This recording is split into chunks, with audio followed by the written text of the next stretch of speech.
مجھے 10 دنوں کی مہلت چاہیے، کعب بن اسد نے کہا۔ مجھے اپنے قبیلے کو تیار کرنا ہے۔ قریش اور بنو قریظہ کے درمیان معاہدہ ہو گیا۔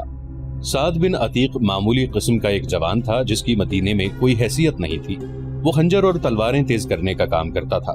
اس میں یہ خوبی تھی کہ خدا نے اسے آواز پرسوز اور سریلی دی تھی اور وہ شہ سوار تھا۔ راتوں کو کسی محفل میں اس کی آواز سنائی دیتی تھی تو لوگ باہر آ کر اس کا گانا سنا کرتے تھے۔ کبھی رات کو وہ شہر سے باہر چلا جاتا اور اپنی ترنگ میں گایا کرتا تھا۔ اس نے اسلام قبول کر لیا تھا۔ ایک رات وہ پرسوز لے میں شہر سے دور کہیں گا رہا تھا کہ ایک بڑی خوبصورت اور جوان لڑکی اس کے سامنے یوں آن کھڑی ہوئی جیسے کوئی جن یا چڑیل انسان کے حسین روپ میں آ گئی ہو۔ سعد گھبرا کر خاموش ہو گیا۔ اس آواز سے مجھے محروم نہ کر جو مجھے گھر سے نکال لائی ہے، لڑکی نے کہا۔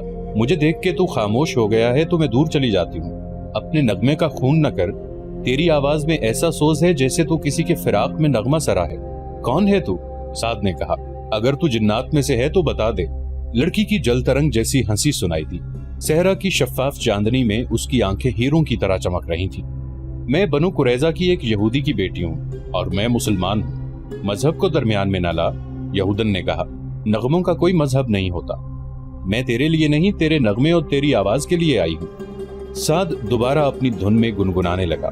ایک روز یہودن نے اسے کہا کہ سعد قبول کرے تو وہ اس کے پاس آ جائے گی اور اسلام قبول کر لے گی۔ 2-3 روز ہی گزرے تھے کہ مدینے کا محاصرہ آ گیا۔ سعد بن عتیق کا کام بڑھ گیا۔ اس کے پاس تلواریں، خنجر اور برچھیوں کی انیاں تیز کروانے والوں کا ہجوم رہنے لگا۔ وہ راتوں کو بھی کام کیا کرتا تھا۔ ایک روز یہ یہودن اپنے باپ کی تلوار اٹھائے اس کے پاس آئی۔ تلوار تیز کرانے کے بہانے آئی ہوں، یہودن نے کہا۔ آج ہی رات یہاں سے نکلو ورنہ ہم کبھی نہیں مل سکیں گے۔ کیا ہو گیا ہے؟ پرسوں شام میرے باپ نے مجھے کہا کہ قبیلے کے سردار کعب بن اسد کو میری ضرورت ہے، یہودن نے بتایا۔ باپ نے ہوئی بن خطب کا نام بھی لیا تھا۔ میں کعب کے گھر چلی گئی۔ وہاں ہوئی کے علاوہ 2 اور آدمی بیٹھے ہوئے تھے۔ وہ اس طرح کی باتیں کر رہے تھے کہ مسلمانوں کے آخری دن آ گئے ہیں۔ کعب بن اسد، خوئی بن اخطب اور قریش کے درمیان اس لڑکی کی موجودگی میں معاہدہ ہوا اور مسلمانوں پر عقب سے حملوں کا منصوبہ طے ہوا۔ اس یہودن کو رات بھر کعب کے پاس گزارنا پڑی۔ صبح وہ اپنے گھر آ گئی۔ اسے مسلمانوں کے ساتھ کوئی دلچسپی نہ تھی۔ اس کی دلچسپیاں سعد کے ساتھ تھیں۔ اس کے کانوں میں یہ بات بھی پڑی کہ کعب اسے بیوی یا داشتہ کی حیثیت سے اپنے پاس رکھ لے گا۔ سعد بن عتیق اس یہودن کی محبت کو تو بھول ہی گیا۔ اس نے یہودن کو گھر بھیج دیا اور ایک بزرگ مسلمان کو بتایا کہ کعب بن اسد نے ہوئی کے کہنے پر قریش کے ساتھ معاہدہ کر لیا ہے۔ اس بزرگ نے یہ اطلاع اوپر پہنچا دی۔ رسول اکرم صلی اللہ علیہ وآلہ وسلم کو بتایا گیا کہ بنو قریظہ نے بنو قینقاع اور بنو نذیر کی طرح اپنا معاہدہ توڑ دیا ہے۔ آپ صلی اللہ علیہ وآلہ وسلم نے کعب بن اسد کے خلاف کوئی کارروائی کرنے سے پہلے یہ یقین کرنا ضروری سمجھا کہ بنو قریظہ نے واقعی قریش کے ساتھ معاہدہ کیا ہے۔ اللہ اپنے نام لیوا بندوں کی مدد کرتا ہے۔ اس کے فوراً بعد ایک ایسا واقعہ ہوا کہ جس سے تصدیق ہو گئی کہ بنو قریظہ اور قریش کے درمیان بڑا خطرناک معاہدہ ہوا ہے۔ واقعہ یوں ہوا، عورتوں اور بچوں کو شہر کے ان مکانوں اور چھوٹے چھوٹے قلعوں میں منتقل کر دیا گیا تھا جو خندق سے دور تھے۔ ایسے ہی ایک قلعے میں رسول اکرم صلی اللہ علیہ وآلہ وسلم کی پھوپھی صفیہ رضی اللہ عنہا چند ایک عورتوں اور بہت سے بچوں کے ساتھ مقیم تھی۔ ایک روز صفیہ رضی اللہ عنہا قلعے کی فصیل پر گھوم پھر رہی تھیں کہ انہوں نے نیچے دیکھا ایک آدمی دیوار کے ساتھ ساتھ مشکوک سی چال چلتا جا رہا تھا۔ وہ کہیں رکتا، دیوار کو دیکھتا اور آگے چل پڑتا۔ صفیہ رضی اللہ عنہا اسے چھپ کر دیکھنے لگی۔ صاف پتہ چلتا تھا کہ یہ آدمی قلعے کے اندر آنے کا کوئی راستہ یا ذریعہ دیکھ رہا ہے۔ صفیہ رضی اللہ عنہا کو اس وجہ سے بھی اس آدمی پر شک ہوا کہ شہر کے تمام آدمی خندق کے قریب مورچہ بند تھے یا جنگ کے کسی اور کام میں مصروف تھے۔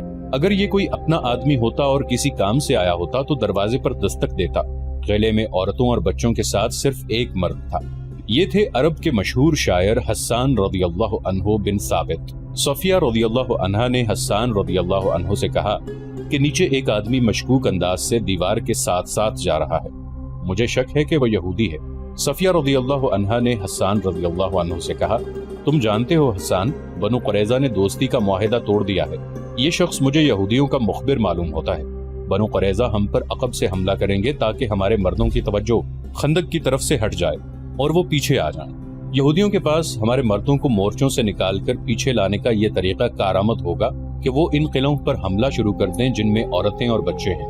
نیچے جاؤ حسان، اللہ تمہارا نگہبان ہو۔ اس شخص کو للکارو، اگر وہ واقعی یہودی ہوا تو اسے قتل کر دو، خیال رکھنا کہ اس کے ہاتھ میں برچی ہے اور اس کے چوغے کے اندر تلوار بھی ہوگی۔ اے عظیم خاتون، حسان رضی اللہ عنہ نے کہا، کیا آپ نہیں جانتی کہ میں بیمار ہوں؟ اگر مجھ میں ذرا سی طاقت بھی ہوتی تو اس وقت میدان جنگ میں ہوتا۔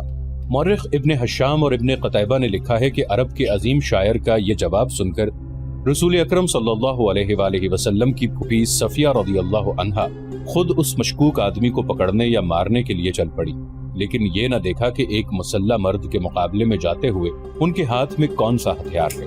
وہ جلدی میں جو ہتھیار لے کر گئیں وہ برچی نہیں تھی، تلوار نہیں تھی، بلکہ ایک ڈنڈا تھا۔ صفیہ رضی اللہ عنہا دوڑتی ہوئی باہر نکلی اور اس مشکوک آدمی کے پیچھے جا رکیں جو دیوار کے ساتھ کھڑا اوپر دیکھ رہا تھا۔ کون ہے تو؟ صفیہ رضی اللہ عنہا نے اسے للکارا۔ مشکوک آدمی نے بدک کر پیچھے دیکھا۔ اگر وہ کسی غلط نیت سے نہ آیا ہوتا تو اس کا انداز کچھ اور ہوتا، مگر اس نے برچی تان دی۔ صفیہ رضی اللہ عنہا نے اس کا چہرہ دیکھا تو کوئی شک نہ رہا کہ وہ یہودی تھا اور وہ بنو قریظہ کا ہی ہو سکتا تھا۔ اسے یقین تھا کہ ایک عورت، وہ بھی ایک ڈنڈے سے مسلح، اس کا کچھ نہیں بگاڑ سکے گی۔ تجھ پر خدا کی لعنت، صفیہ رضی اللہ عنہا نے للکار کر کہا، کیا تو بنو قریظہ کا مخبر نہیں ہے؟ محمد صلی اللہ علیہ وآلہ وسلم کی پھوپھی، یہاں سے چلی جا۔ یہودی نے کہا، کیا تو میرے ہاتھوں مرنے آئی ہے؟ ہاں، میں بنو قریظہ کا آدمی ہوں۔ پھر تو یہاں سے زندہ نہیں جائے گا۔ یہودی نے قہقہا لگایا اور بڑھ کر برچی ماری۔ جس تیزی سے برچی آئی تھی اس سے زیادہ تیزی سے صفیہ رضی اللہ عنہا ایک طرف ہو گئی۔ یہودی کا بار خالی گیا تو وہ سنبھل نہ سکا۔ وہ آگے کو جھکا اور اپنے بڑھتے ہوئے قدموں کو روک نہ سکا۔ صفیہ رضی اللہ عنہا نے پوری طاقت سے اس کے سر پر ڈنڈا مارا۔ ایک عورت کے بازو میں خدا کا قہر آ گیا تھا۔ یہودی رک کر سیدھا ہوا لیکن اس کا سر ڈولنے لگا۔ صفیہ رضی اللہ عنہا نے اسے سنبھلنے کا موقع نہ دیا اور اس کے سر پر پہلے سے زیادہ زور سے ڈنڈا مارا۔ اب یہودی کھڑا نہ رہ سکا۔ اس کے ہاتھ سے برچی گری، پھر اس کے گھٹنے زمین سے لگے۔ صفیہ رضی اللہ عنہا نے اس کے سر پر، جسے خون بہ بہ کر اس کے کپڑوں کو لال کر رہا تھا، ایک اور ڈنڈا مارا۔ وہ جب بے ہوش ہو کر لڑک گیا تو صفیہ رضی اللہ عنہا اس کے سر پر ہی ڈنڈے مارتی چلی گئیں، جیسے زہریلے ناگ کا سر کچل رہی ہوں۔ صفیہ رضی اللہ عنہا نے اس وقت ہاتھ روکا جب یہودی کی کھوپڑی کچلی گئی اور اس کا جسم بے حس ہو گیا۔ صفیہ رضی اللہ عنہا قلعے میں چلی گئیں۔ حسان، صفیہ رضی اللہ عنہا نے اپنے شاعر حسان سے کہا، میں وہ کام کر آئی ہوں جو تمہیں کرنا تھا۔ اب جاؤ اور اس یہودی کے ہتھیار اٹھا لاؤ اور اس کے کپڑوں کے اندر جو کچھ ہے وہ بھی لے آؤ۔ میں عورت ہوں، کسی مرد کے کپڑوں کے اندر ہاتھ ڈالنا ایک عورت کے لیے مناسب نہیں۔ چاہو تو یہ مال غنیمت تم لے سکتے ہو، مجھے اس کی ضرورت نہیں۔ حسان رضی اللہ عنہ نے شاعروں کی مسکراہٹ سے کہا، اللہ آپ کی عصمت و عفت کی حفاظت کرے، مال غنیمت کی ضرورت مجھے بھی نہیں ہے اور میں اپنے اندر اتنی توانائی محسوس نہیں کرتا کہ یہ کام سر انجام دے سکوں۔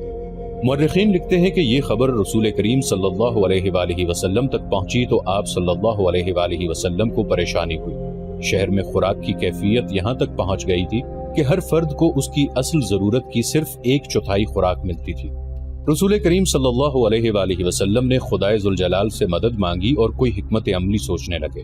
ادھر خندق کا محاذ سرگرم تھا۔ خالد کو اپنی اس بے وقت کی بے چینی اور بےتابی اچھی طرح یاد تھی۔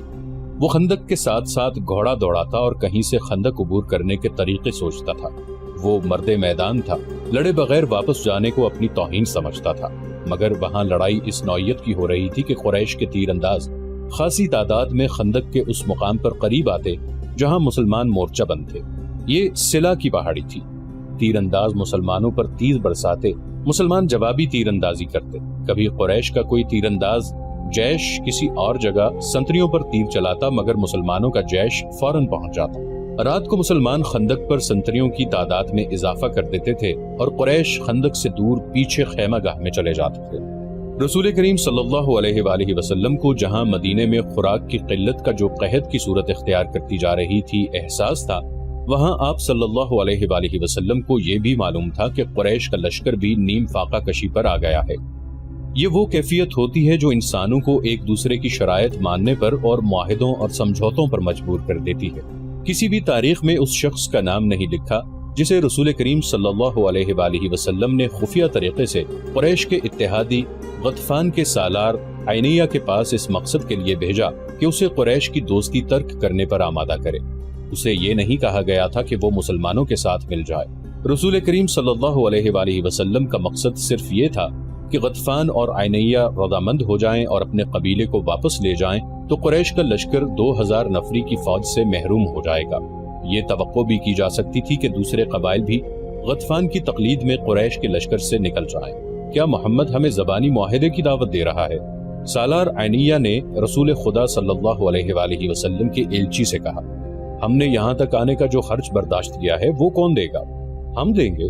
رسول خدا صلی اللہ علیہ وآلہ وسلم کے ایلچی نے کہا، نبی کریم صلی اللہ علیہ وآلہ وسلم نے فرمایا ہے کہ تم لوگ اپنے قبیلے کو واپس لے جاؤ تو اس سال مدینے میں کھجور کی جتنی پیداوار ہوگی اس کا تیسرا حصہ تم لے جانا، خود مدینے آ جانا، پوری پیداوار دیکھ لینا اور اپنا حصہ اپنے ہاتھوں الگ کر کے لے جانا۔ سالار عینیہ میدان جنگ میں لڑنے اور لڑانے والوں کی قیادت کرنے والا جنگجو تھا، لیکن غیر جنگی مسائل اور امور کو بہت کم سمجھتا تھا۔